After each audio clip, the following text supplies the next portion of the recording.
We are quickly approaching the anniversary of the murder of Michael Brown by Officer Darren Wilson. Protests in commemoration of the event have been planned. The Ferguson city has placed itself under a state of emergency in anticipation of possible riots. It was 1 year ago, just about this time, when a young black man was murdered by a white police officer. There was a tremendous amount of outrage as a result of what many see to be an unjust killing. Since that time, U.S. President Barack Obama came out in support of some kind of police reform to try to prevent instances like this from happening again. Since then, we have seen absolutely no change whatsoever. In fact, we have seen a tremendous acceleration of police violence against the public, particularly young black men. Now, in a situation like this, when anticipation for riots or some kind of large-scale property damage, there are groups like the Oath Keepers who, as you recall, during the last riots, came to Ferguson to defend private property from rioters. They too have appeared again this year in anticipation for the anniversary. This time they were confronted by several black citizens of Ferguson. We can't get protected by the police. The police are doing their job protecting us.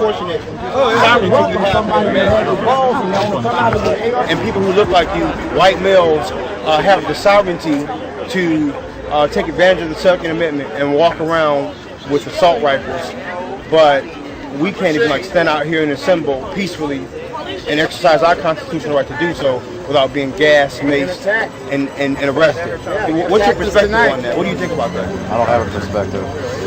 You don't have a perspective? I haven't been here since day one, so I don't know. I haven't seen it firsthand how you guys have been treated. The Oath Keepers have come this year for the exact same reason that they did last year, to protect private property from people. Despite their declaration for wanting to defend the American public from the abuses of government, and in particular police, they seem very willing to take those guns and place them on the same side of the police. And yet we see also in this very same situation that the Ferguson police don't seem to mind the white people with guns who have declared their intention to shoot people being in this city, but they have certainly managed to call their forces together for the anniversary of when they killed someone. I mean, do we not see what's really going on here? One form of violence is being used against an oppressive system, and the other, the side so adamantly and traditionally in the American style of freedom, have their guns in defense of that same system. I think this shows a very clear and definite race divide that still exists in the United States today.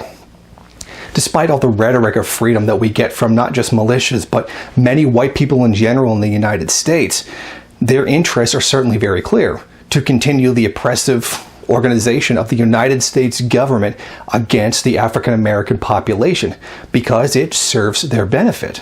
This is the same reason why, despite all the bluster against police abuse, government corruption, and the government killing people in various incidences, they still have very strong support for the U.S. military, which is a coercive arm of the U.S. government meant to defend their interests overseas, the privileged position that first world people enjoy. So there is a very definite link for showing the privilege of white people and what they have and their willingness to defend that system that they claim to be against, that same government they claim to oppose, when it certainly supports their interests. If you like this video and you'd like to see more of them, then head over to my Patreon page and show your support. Or you can go to the MRN bookstore and check out some of the latest books available. Don't forget to rate, comment, subscribe, and share on various social media.